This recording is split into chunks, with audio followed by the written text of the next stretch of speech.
Given Lubinda charges Brian Mundubile, PF power war explodes with 4 shocking offences. It's no longer just a suspension. Given Lubinda has now formally charged Brian Mundubile with 4 separate offences, marking a dramatic escalation inside Zambia's main opposition party. What exactly are these charges? Are they about party discipline or political control? And could this moment permanently reshape the Patriotic Front? Good day, viewers. Welcome to another edition of InspirAfrica Official. I'm Nakash. It's been quite an eventful week here, and I hope you're all doing well as we head into another Sunday of uncovering the stories that matter most to our continent. Today, we bring you a lead story that has sent shockwaves through Zambian politics, a story of fractured loyalties, political warfare, and accusations so severe they could redefine the future of the Patriotic Front. Picture this. 2 titans of Zambian opposition politics, once comrades in the corridors of power, now locked in a bitter legal battle that exposes the deep fissures tearing apart one of the nation's most formidable political machines. Imagine a former justice minister, a man who once wielded the very laws of the land, now turning those same laws against his own party colleague with allegations of forgery, theft, and criminal conspiracy. What drives a political ally to file criminal charges against another? What secrets lie buried beneath the surface of this explosive confrontation? Is this a righteous quest for accountability, or is it the desperate death throes of a party cannibalizing itself from within, when the gatekeepers of justice become the accusers, and the accused hold positions of significant influence? Who can the public trust? What happens when the hunters become the hunted, and the line between political strategy and criminal conduct blurs beyond recognition? And perhaps most critically, if these allegations are proven true, what does it say about the integrity of those who once governed Zambia? What does it reveal about the internal rot that may have been festering while they held the reins of power? Factual foundation, background and timeline. The revelation came to light when Given Lubinda, former Minister of Justice and prominent Patriotic Front stalwart, took the extraordinary step of filing criminal charges against fellow PF member Brian Mundubile at the Zambia Police Service. This isn't just any internal party squabble. Lubinda has leveled 4 distinct criminal offences against Mundubile, transforming what might have been a political disagreement into a full-blown legal confrontation that now sits squarely in the hands of law enforcement. The context is crucial. Both men are heavyweight figures within the Patriotic Front, the party that governed Zambia under President Edgar Lungu until their defeat in the 2021 elections.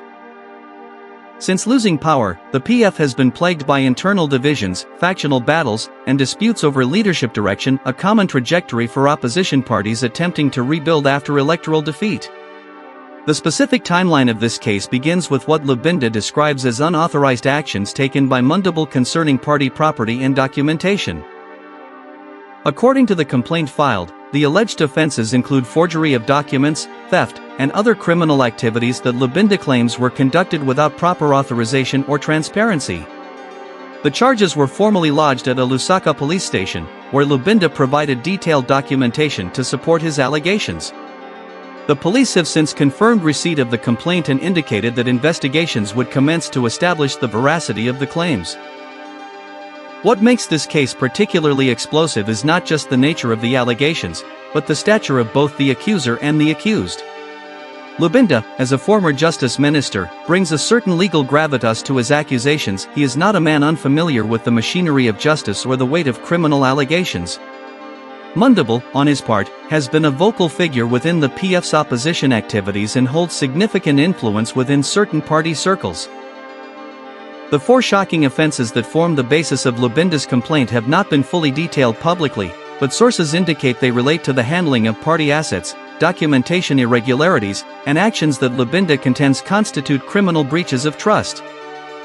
Direct evidence, quotes and testimony. In his statement to the police, Given Lubinda was unequivocal about his motivations and the seriousness of the allegations. According to transcripts obtained from the complaint, "I have been left with no choice but to pursue this matter through the proper legal channels. What we are dealing with here are not mere political disagreements. These are criminal acts that undermine the very foundation of our party and the trust placed in its leadership." When pressed about the specific nature of the offenses, Lubinda elaborated. The first offense relates to the forgery of critical party documents.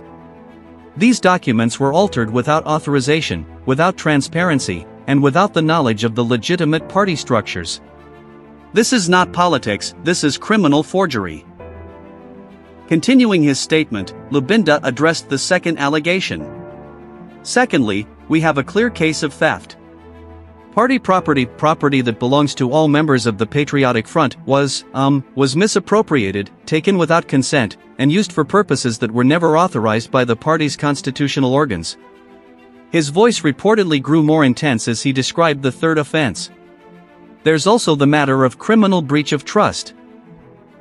When you are entrusted with responsibility, when you are given access to sensitive party resources and information, and you abuse the trust for personal or factional gain, that is a criminal matter. Period. The fourth offense, according to sources familiar with the complaint, involves allegations of obtaining property by false pretenses, though Lubinda's public statements on this particular charge have been more circumspect. When asked by reporters why he chose the criminal justice route rather than internal party mechanisms, Lubinda was direct. I've tried the internal routes. I've raised these concerns through the proper party channels. But when you see the same patterns repeating, when you see the same individuals operating with impunity, sometimes you have to let the law take its course. The law is blind, it doesn't care about political affiliation. Brian Mundubile, for his part, has responded to the allegations with a mixture of defiance and dismissal. In a statement released through his legal team, these charges are baseless, malicious, and clearly motivated by factional politics within the party. Mr. Lubinda knows very well that all actions taken were done with proper authority and in the best interests of the Patriotic Front. We welcome any investigation because we have nothing to hide. In a more candid moment captured during a party meeting, Mundubile was reportedly heard saying, "This is what happens when people are desperate to control the narrative, when they see their influence slipping. They resort to these kinds of tactics. But the truth will come out, and when it does, we'll see who has been acting in good faith and who has been playing games." Political analyst Dr. Mwamba Chikwanda weighed in on the situation. What we're witnessing is not just a legal dispute. It's symptomatic of the deeper malaise affecting the PF. When senior party members start using the criminal justice system against each other, it tells you that internal dispute resolution mechanisms have completely broken down. It's a sign of a party in serious crisis. Deeper analysis, implications and reactions. The implications of this case extend far beyond the personal reputations of Lubinda and Mundubile.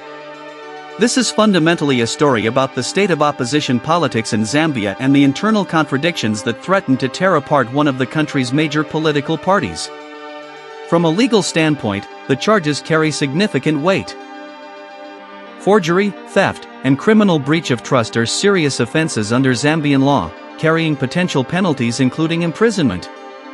If the police investigation finds merit in Lubinda's allegations, Mundubile could face formal prosecution, which would not only damage his personal standing but could also have ramifications for his political future. However, there's a parallel political dimension that cannot be ignored. The Patriotic Front has been struggling to maintain unity since losing power in 2021. Different factions have emerged, each claiming to represent the legitimate direction for the party. Some observers see Lubinda's legal action as part of a broader power struggle and attempt to sideline rivals and consolidate control over party structures and resources. Opposition United Party for National Development, UPND, spokesperson Cornelius Mwikwa commented on the situation. "This is what happens when a party lacks democratic principles and internal accountability. The PF's problems are of their own making. Instead of focusing on providing constructive opposition, they're too busy fighting each other. Zambians are watching, and they're taking note." However, some within civil society have expressed concern about the weaponization of the criminal justice system for political ends. Transparency activist Sarah Longwe noted, "While we must take allegations of criminal conduct seriously regardless of who makes them, we also need to be cautious about the criminal justice system being used as a tool in political battles. The police must conduct a thorough, impartial investigation free from political pressure from any side. The question of authority and legitimacy looms large over this case. Who has the legitimate authority to act on behalf of the PF? Which faction represents the true interests of the party? These are questions that the criminal charges have brought into sharp relief but cannot themselves answer. There are also broader questions about accountability in political parties. If the allegations are true, they point to serious governance failures within the PF, failures that occurred while the party was in government and appear to have continued into opposition. How were individuals able to act with such alleged impunity? Where were the oversight mechanisms? Legal expert Professor Nkandu Luo suggests this case might actually serve a useful purpose beyond its immediate participants.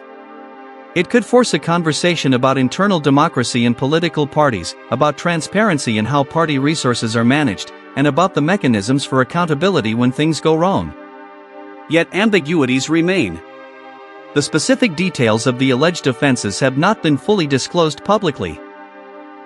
The documentary evidence that Lubinda claims to possess has not been independently verified. Mundubile's defense that he acted with proper authority raises questions about what proper authority means in a party with contested leadership structures.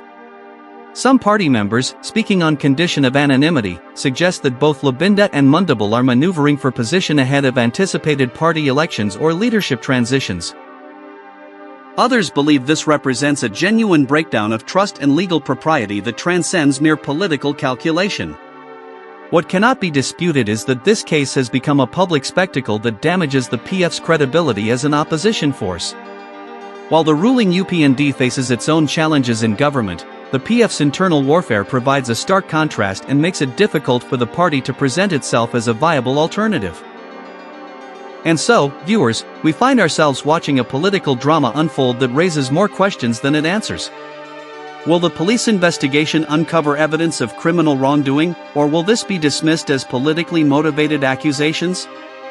Will this legal battle finally force the Patriotic Front to confront its internal demons, or will it simply accelerate the party's fragmentation? Thank you so much for watching this edition of InspirAfrica Official.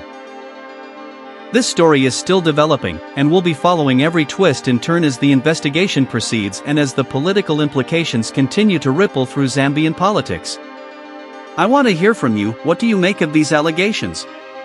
Do you think this represents a genuine pursuit of justice, or is it political warfare by other means? What does this say about the state of opposition politics in Zambia? Drop your thoughts in the comments below, and let's have a respectful, informed discussion about what this all means for Zambian democracy. We'll be back tomorrow with more stories that matter, more analysis that goes beneath the surface, and more of the conversations that shape our continent's future.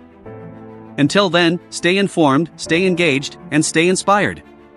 This is Nakash, signing off from InspirAfrica Official. See you in the next one.